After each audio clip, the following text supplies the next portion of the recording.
Anyway, we're going live on Zoom, on YouTube right now. So, all right. And Susan Michelle, this mic is all yours.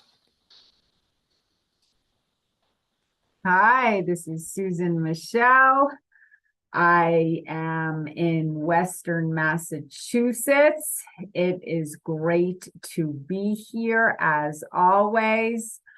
I am the author of Surrender to Joy, From Suicide to Serenity, based on the transformational truth of A Course in Miracles that we are all here to talk about. This is A Course in Miracles that I have been studying now for 33 years.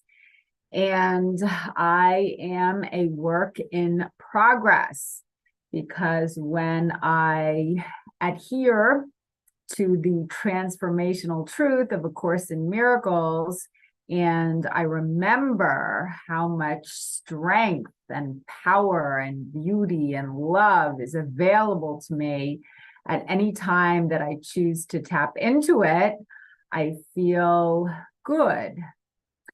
Many times, though, I forget, and I am living, I guess, in a state of mind that reflects my ego.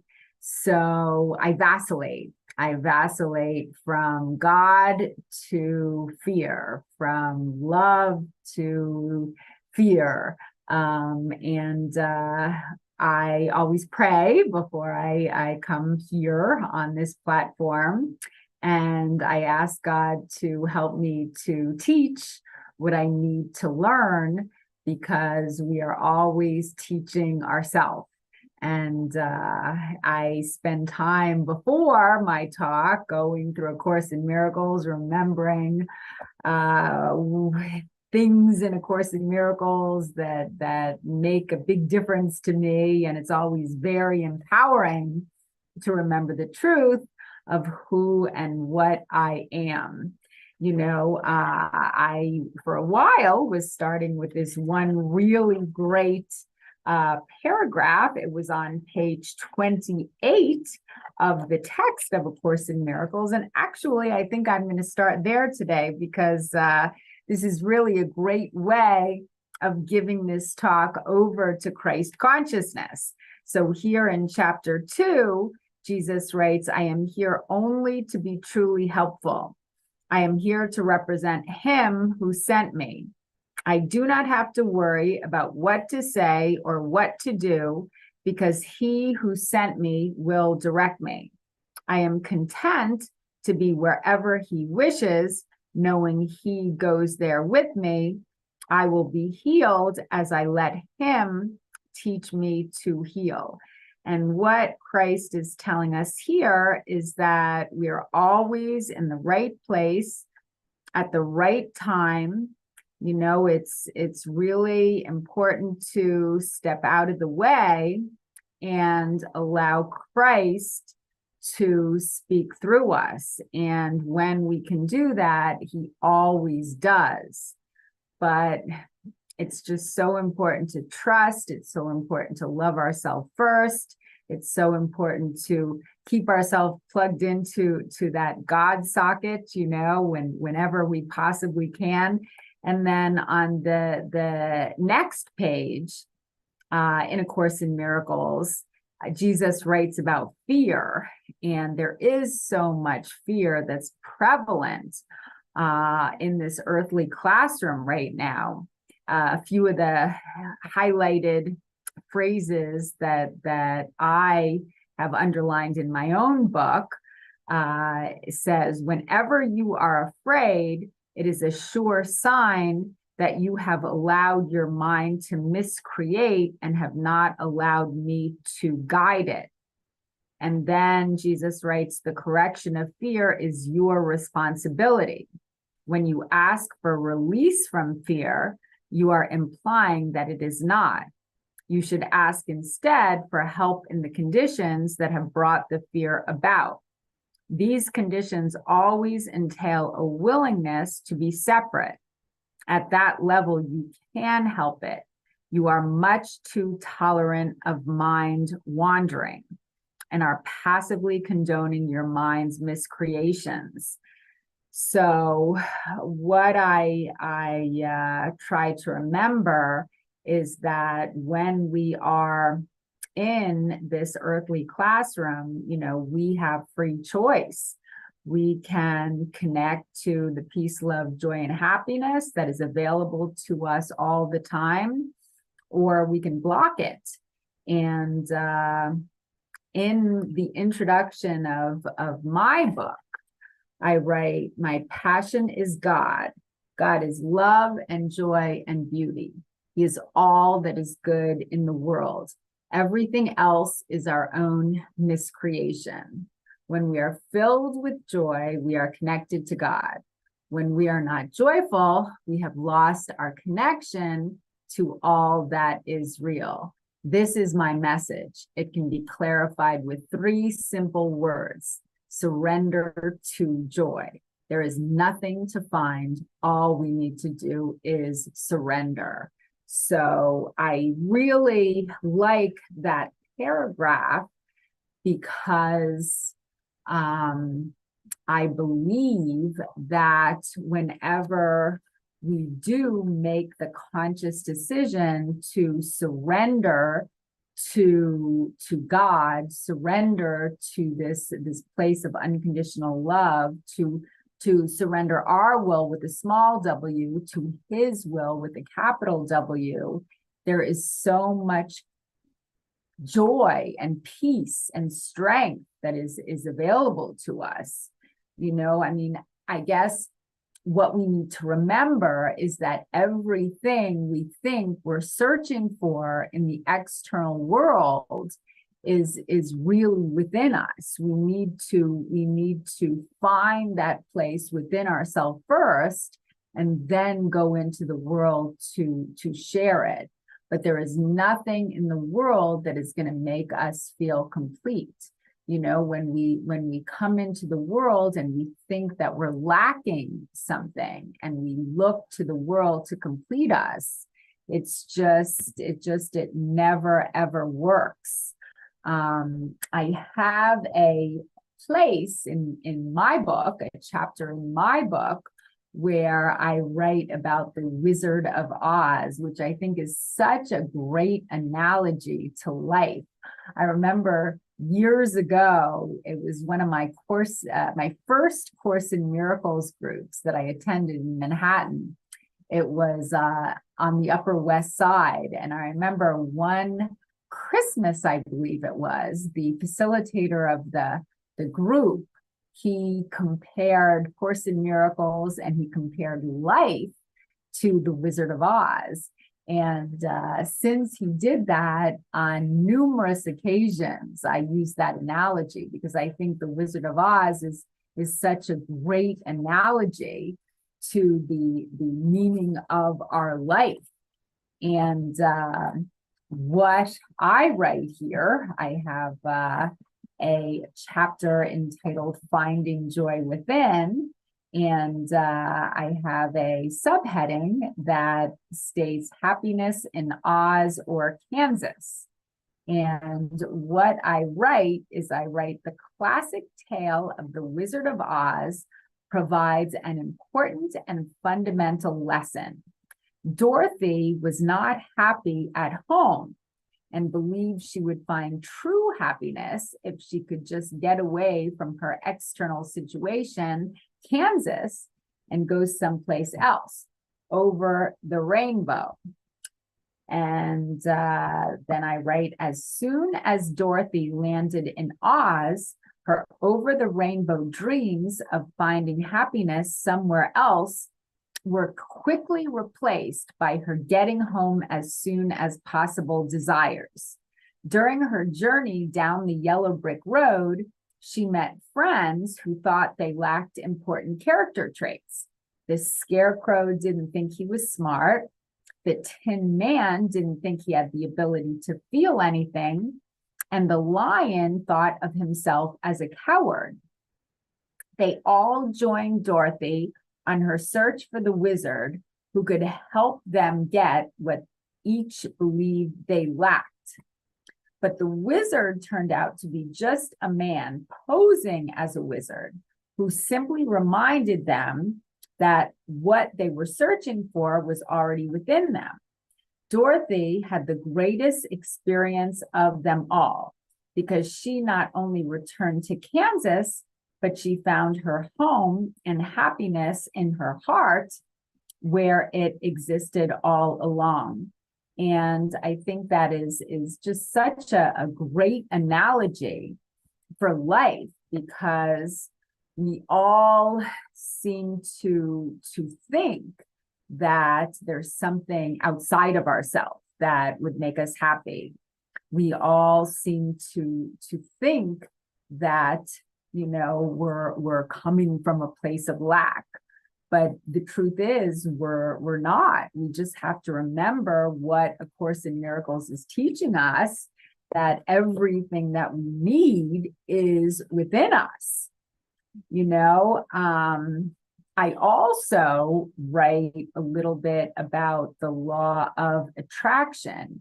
And I do believe that the law of attraction is true. I mean, what we think about, we bring about. You know, I wrote a little bit about that in this same subheading, the same section of my book. I wrote, think about what you want in your own life.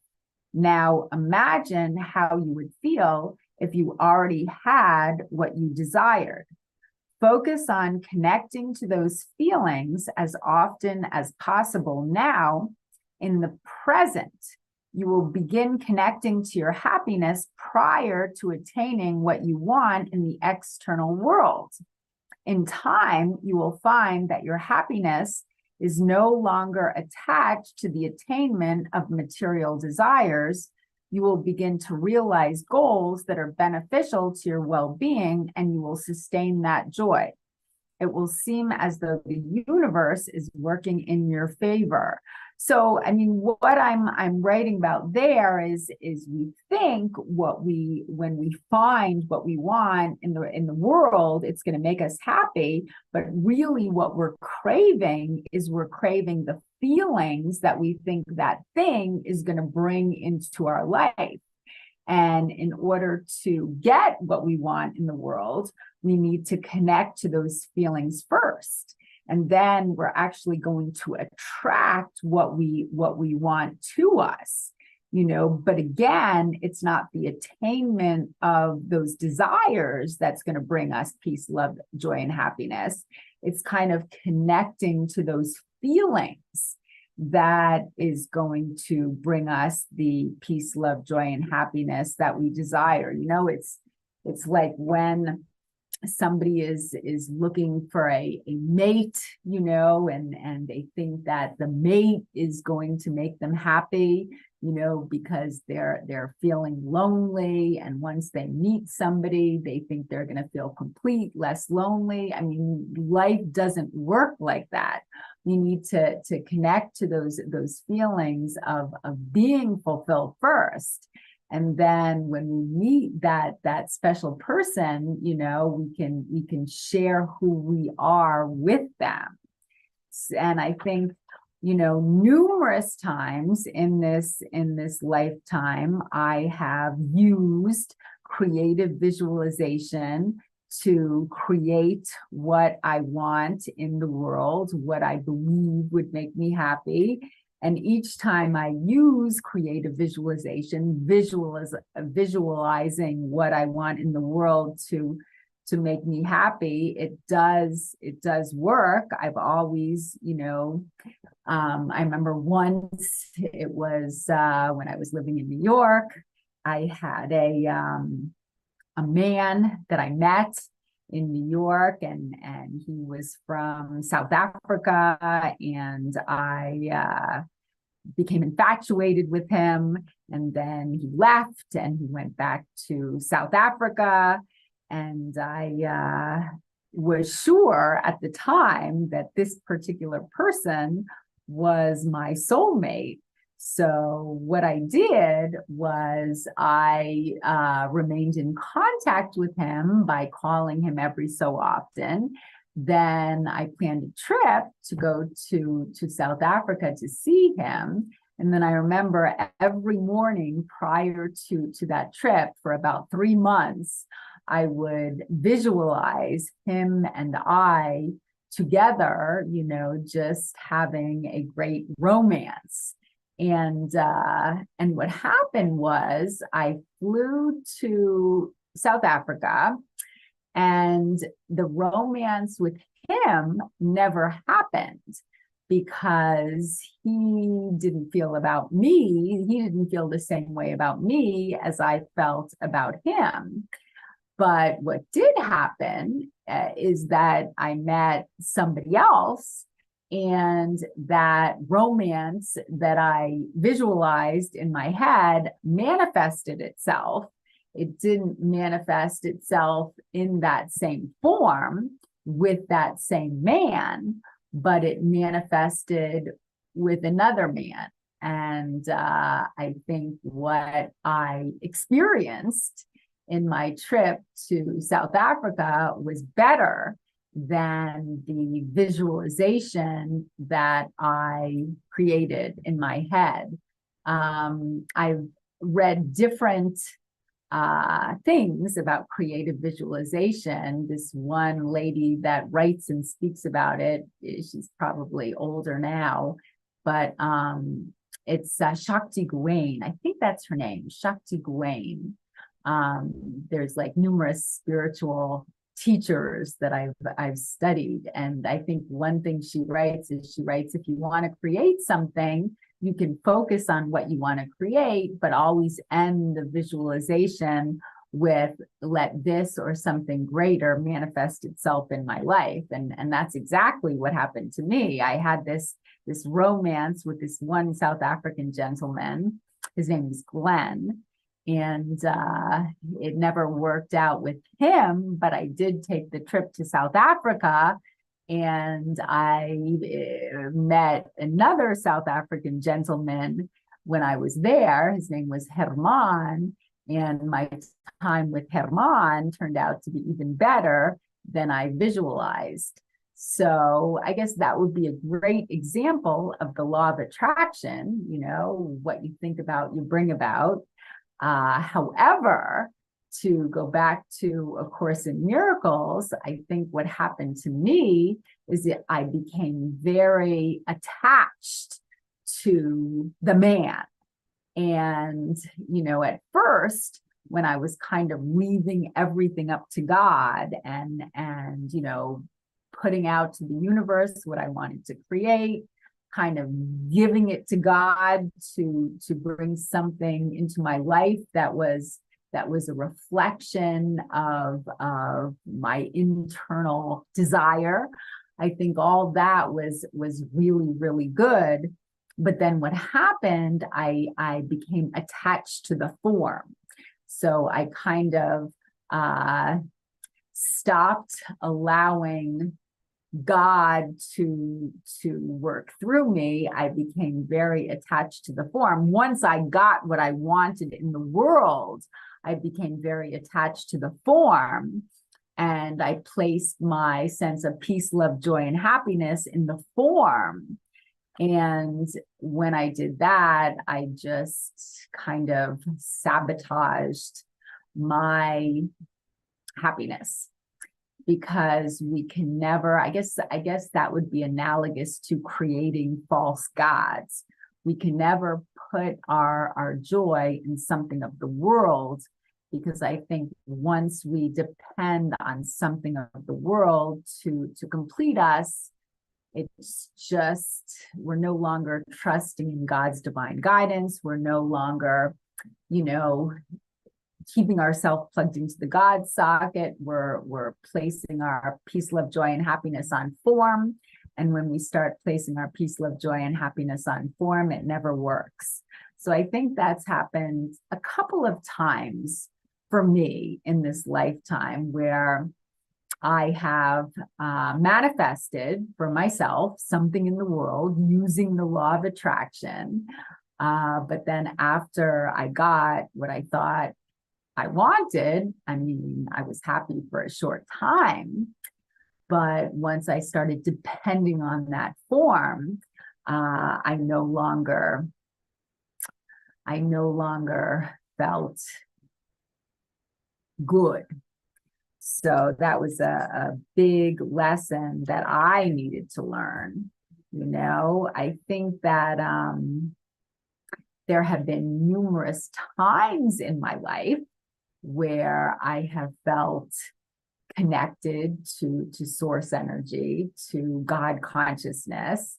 And when times when I've allowed the flow of life to work through me. I remember the first time that again, I remember different times in my life that had to do with men and falling in love.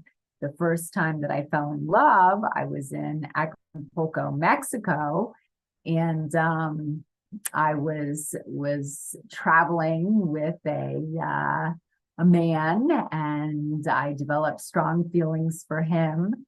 And I think there was like something in me that I managed to get in touch with because of him, but it was never about him. It was just about getting in touch with something inside of me. And I remember one evening, my date actually, I think, was up in the hotel room, and I was walking along the beach, and I was feeling just very connected to everyone and everything. And it was just a really beautiful experience because the universe was reflecting back to me the beauty that I was feeling inside of myself. So I know for a long time I was remembering that time in the beach, and that's the way I would start my morning meditations. And that was a very positive way to start my morning meditations, just remembering the beach and the breeze and the dog and the people I was meeting. I remember I had a long conversation with a man that worked at the hotel who didn't speak a word of English, but it didn't matter because we were just both like, I think I was radiating at this high frequency, and he was reflecting that love back to me. I recently received a gift in the mail for my birthday from my sister, and she knows that I like spiritual things, and she wrote this really nice card. She wrote, "We can never obtain peace in the outer world until we make peace with ourselves." And that is a quote from the Dalai Lama, which I think is really nice that she quoted that in her little message. And the book that she sent me is a book by Brene Brown. It's called The Gifts of Imperfection, which I have been reading, and I think it's really insightful. I think she's very intelligent. She has been talking about shame and vulnerability and how important it is to connect to our authentic self and not just try to be who we think that people want us to be. She said, she made this really insightful analogy. She said, when we're in shame, we say, I'm bad. When we're in guilt, we say, I did something bad. So in that sense, shame is much worse than guilt, because when we're feeling like we're bad, well, then we're completely disconnected from ourselves. And then I compared that to what Course in Miracles has been teaching me for so long. And I think both shame and guilt come up when we're entrenched in our ego and we are disconnected from that place of unconditional love that resides within each of us. So tomorrow is Halloween. Tomorrow is October 31st. Tomorrow is Halloween.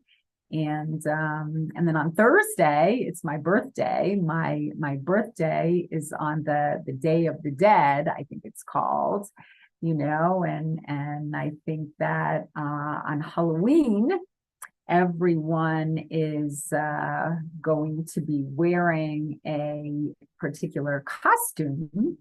And everyone who's I guess invested in the holiday of Halloween.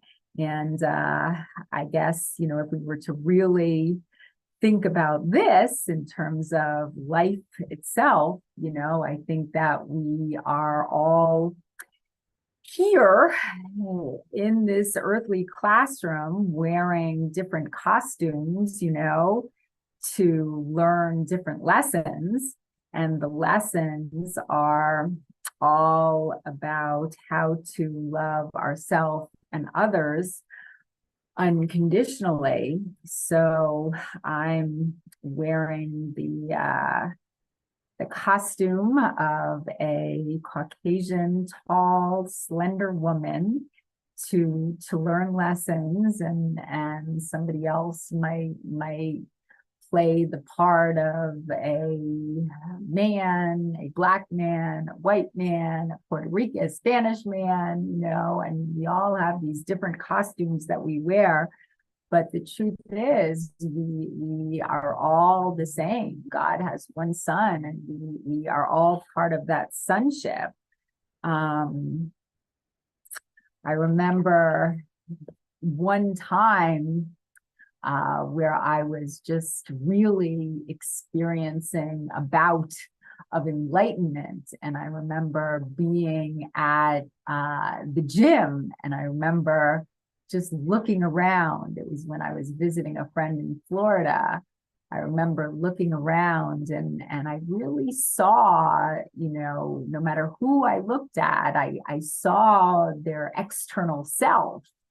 But I realized that everybody has nothing but love within them, and we are just all part of the same sonship. So it's just really great when I can come from that place of peace, love, joy, and happiness. I have a little excerpt for me right here. It says, and I think this is from Alan Cohen, in one of Alan Cohen's books. He says, if you knew who walks beside you on the path that you have chosen, fear would be impossible. So to just remember that as often as possible and realize that we're never alone, realize that Christ is always with us, and he's always holding our hand metaphorically. That's such an empowering place to come from. So on that note, it is just about 3:30. And as Course in Miracles says in the preface, nothing real can be threatened. Nothing unreal exists. Herein lies the peace of God. And what that means is the only thing that's real is the love.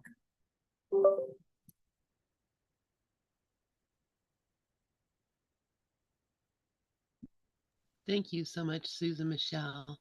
Wonderful teaching and wonderful sharing. And I'm so grateful that you're here with us.